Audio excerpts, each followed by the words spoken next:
Со доктор Крсте Маљановски разговараме за хармонијата во семејството и брачната заедница во емисијата Живот на Радио Слободна Македонија. Добро утро, и оваа среда сме заедно на фреквенциите на Радио Слободна Македонија во неновото издание на Живот со доктор Крсте Маљановски, советник на претседателот на владата за труд и социјална политика. Добро утро. Добро утро. Како сте? Добро. Добре дојдовте. Го продолжуваме она што го започнавме минатата недела, темата која ја отворивме за бракоразводите, но еден поинаков аспект денеска ќе отвориме за дискусија.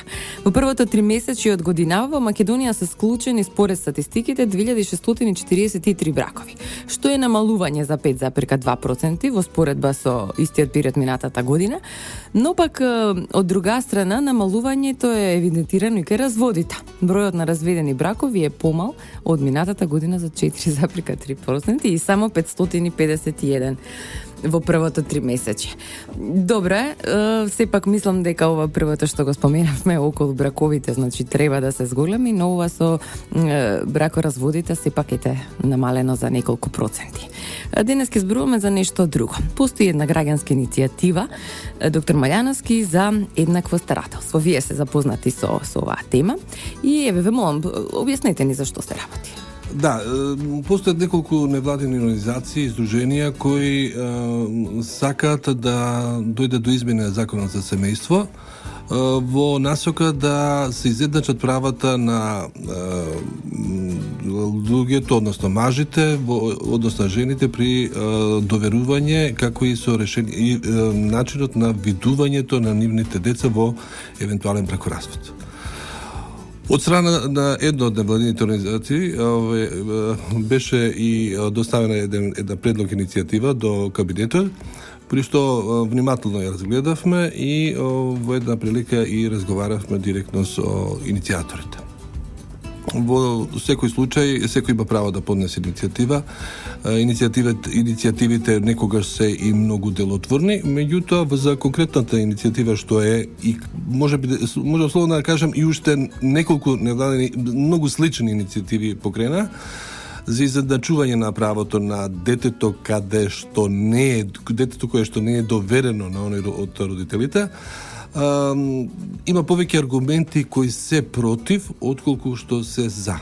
Што бараат? Бараат да половината од месецот, времето децата бидат кај татковците, односно кај родителот кај кој што не е доверено детето. Што значи тоа? Тоа значи дека во конкретниот случај во еден месец 15 дена да биде кај едниот родител, 15 дена да биде кај другиот родител. Одговорното родителство во секој случај го цениме и желбата за еден подолг престој на детето кај другиот родител кај што не е доверено детето. Меѓутоа, науката зборува нешто сосема друго. Детето треба да има свој дом. Тоа во конкретниот случај иницијативата значи да 15 дена биде кај мајката, другите 15 дена биде кај таткото. Ако е детето на предучилишна возраст, ако оди во градинка, начинот на носење, начинот на комуницирање со другарчињата, социјализацијата на детето е навистина тешка, ако дојде до ваков систем. Нешто слично, меѓутоа во последно време се напушта тој тренд и е во некој од државите во Америка, меѓутоа е нешто сосема на друг начин регулирано. Тамо има еден дом, детето има дом, а родителите се менуваат. Значи, родителите доаѓаат накнадно 15 дена, па другиот родител доаѓа 15 дена, меѓутоа детето не го менува. Не го менува школото, не ја менува градинката, не ја менува социјалната средина, оно продолжува да се развива. Во секој случај, секоја иницијатива е добре дојдена. Ние ќе продолжиме да разговараме на оваа тема. Знаеме дека решенијата за видување не се совршени, меѓутоа навистина првенствено зборувам да треба родителите да се договорат. Има еклатантни случаи каде што не можат, тогаш доаѓа до решение од страна на центарот, меѓутоа и знаеме дека понекогаш и двајцата родители не се задоволни од овие решенија за видување, што е најтешкото нешто да се донесе.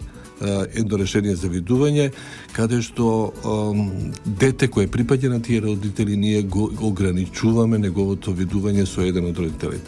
Навистина е проблематично, имаме решенија кои, меѓутоа и тие решенија подложат на ревизија, подложат на второстепеност, подложат на комисии, така да се надеваме дека во иднина ќе имаме помалку жалби во конкретните случаи. Ова граѓанска иницијатива за еднакво старателство, значи од таму се вели дека оваа рамноправност наводно би ги намалила траумите што ги трпат децата поради битката на родителите. Мајката нема да биде таа што одлучува за сите важни прашања што се однесуваат на детето и многумина смета дека недостига изречена одредба во законот за семејство дека родителите и по разводот на бракот заеднички ги вршат родителските одговорности. Така би требало да биде. Навистина, разводот не треба да негативно се одрази на децата. Меѓутоа, имам впечаток, ова е личен впечаток, дека овдека малку повеќе се гледаат интересите на родителите, отколку општиот интерес на детето. Замислете, конкретно да кажеме да едно дете во Скопје, да едниот родител живее на аеродром, а другиот во Ѓорче Петров. На кој начин би сето тоа би требало да се регулира? Навистина е тешко, меѓутоа сметам дека ќе треба во иднина да во законот за семејство најдеме модус да детето кое што е доверено на едниот родител има почести контакти со другиот, но не и да се промени местото на живење. Но не и да се промени, зашто директно мислам дека ќе има многу полоши последици врз психофизичкиот развој на детето. Така.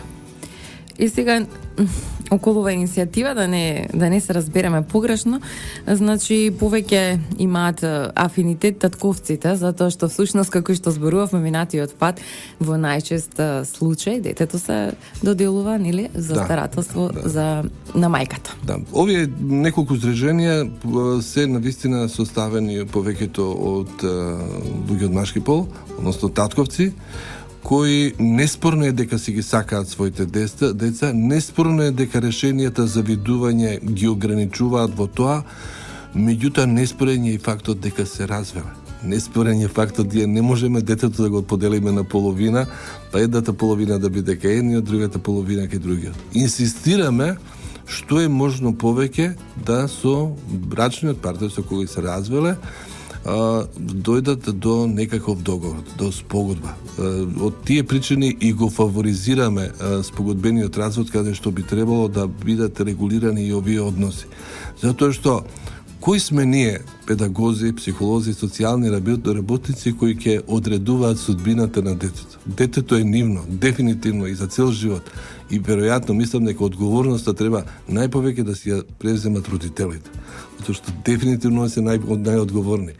Ние не го зимаме детето за нас. Так. Ние го одлучуваме каде и нормално, ми се чини дека е нормално дека еден од родителите малку повеќе престојува да го знае својот дом, својот битие, да знае дека тука може да ги обавува сите секојдневни обврски и задачи.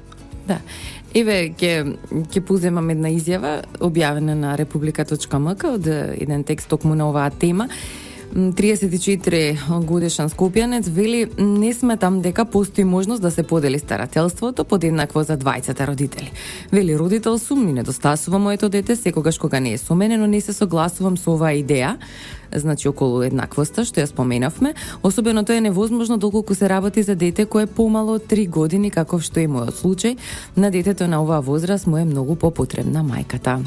Апсолутно во право е слушателот и коментарот му е сосема во право. Не се случило, не можам да кажам деца додека не се случило, да ние деца до 3 години довериме на татковци. Имаме случај каде што мајката дефинитивно сака да се откаже од детето, тогаш детето се нормално дека ќе оди кај таткото. Меѓутоа, кога реков не се случило, како би можеле да довериме дете на татко кој мајката уште го дои? и каде што е апсолутно неопходна мајчинската љубов и мајчинската грижа. Од тие причини во првите возрастни години, првата старосни години, поголем е процентот на доверување кај мајките отколку кај татковците, што оди детето поголемо, тогаш доаѓа до ситуација каде што дефинитивно постои можност и оно самото да се произнесе каде би сакало да представува, дали ке таткото или ке мајката.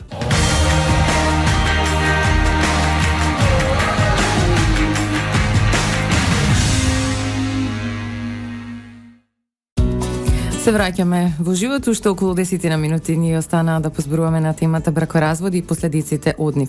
Всушност, денеска зборуваме за иницијативата за рамноправност после бракоразводот, во однос на тоа дека родителите треба подеднакво да им се посветат на децата, односно иницијативата децата на некој начин да се подела подеднакво време да посветуваат кај едниот и кај другиот родител, што еве пополека констатираме дека е речиси за жал невозможна. Рамноправноста би ги намалила трумите, тоа веќе го споменавме, што ги трпат децата. Мајката нема да биде таа што одлучува за сите важни прашања. Многумина сметаат пак дека не достига изречена одредба во Законот за семејство дека родителите и по разводот заеднички ги вршат родителските одговорности. Доктор Мајановски? Да, разводот како институција релативно едноставен. И навистина многу лесно може да се дојде до развод, најчесто каде што нема малолетни деца. Дури и нотарски ми се чини дека во последно време е можно такво нешто. Меѓутоа, понатамошните чекори во однос на разводот, односно доверувањето на децата, детето или децата, како и имотно-правните момент, тогаш доаѓа до доста проблематични действија. Во пресудата за развод, може би при крајот пишуваат во смисла: детето се доверува на мајката таја и таа, на понатамошна грижа, чување и воспитување. Не се споменува другиот родител. Сметам дека на еден начин би требало да биде споменат и другиот родител, затоа што грижата за детето е непрекидна до наполнување на неговите 18 години од двајцата родители. Другиот родител кај што не е доверено детето, во секој случај и понатаму ќе мора да се грижи. Првиот момент, тој мора да плаќа алиментација, ако е возможно, што е еден од најспорните моменти. Одредувањето на алиментацијата го дава судот. Процентуално, отприлика во проценти за висината на неговиот личен доход. Со самото тоа, тој партиципира на еден начин во чувањето, гледањето и одгледувањето на детето. Второ, начинот на видување. Од почеток помали, пократкотрајни, да имаме видување 2 или 3 пати во месецот по цели викенди. Тоа значи дека петок после пладне, сабота, недела, евентуално понеделник од сабаре да се брати или недела навечер. Тоа се денови каде што другиот родител го има детето кај себе. Тие денови не може да поминат во бескрајно шетање.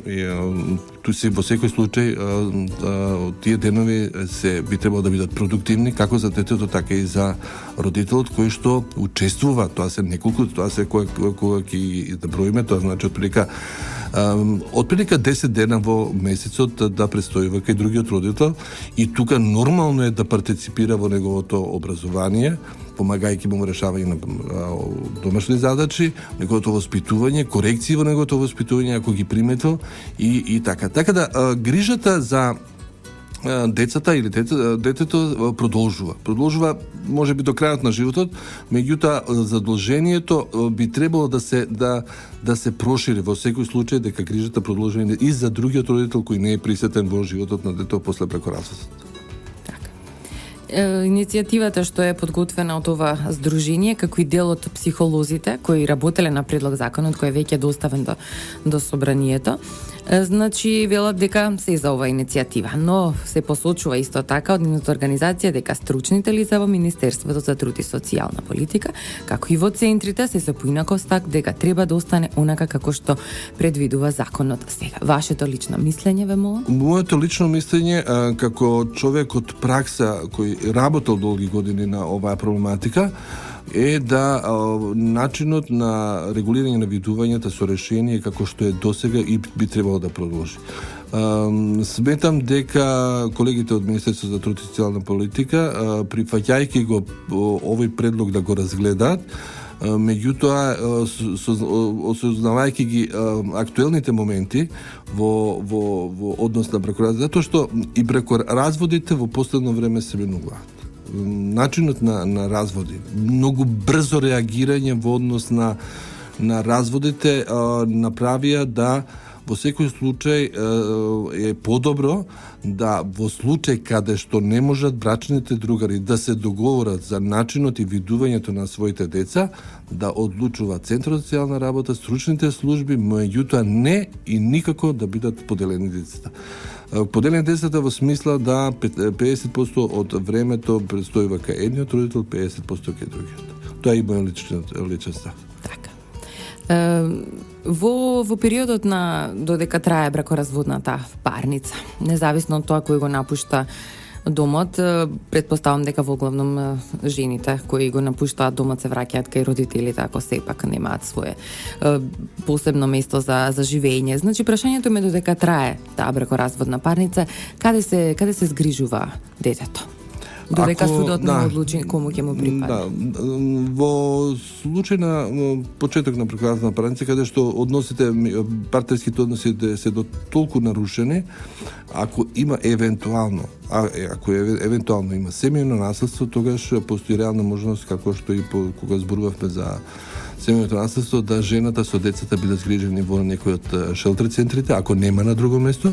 Меѓутоа во бракоразводите најчесто заминуваат кај нивните родители. Постои реално и во пракса да и еден од родителите го напушти домот, а во домот да останат децата со со другиот родител. Се обидуваме на секој начин овие постапки. Таму каде што ќе постои можност да се смири ситуацијата, тогаш се обидуваме да ги помириме. Меѓутоа, некаде каде што до таму се тензиите, кои директно се одразуваат на децата, се обидуваме што е можно побрзо да заврши оваа агонија и да се прекине брачната врска со евентуално инсистирање да судот и побрзо одлучи. Така. Само накусо во една реченица ве мораме да завршиме тука. Што ќе биде темата за следната емисија? За следната емисија предвидуваме малолетниците и нивното однесување, феноменолошките карактеристики на малолетничкото претставништво во Република Македонија, посебно во Скопје, како главен град на државата. Ви благодарам што и денеска бевте со нас во живот. Ова беше емисијата Живот на фреквенциите Радио Слободна Македонија, Трговско радио дифузно друштво, уредник и водител Рашела Гинова Карафилски, датум на емитување 18.11.2015, техничка реализација Далибор Зафировски. Ви благодарам. Секоја среда во 9 часот со доктор Крстен Маљановски разговараме за хармонијата во семејството и брачната заедница во емисијата Живот на Радио Слободна Македонија.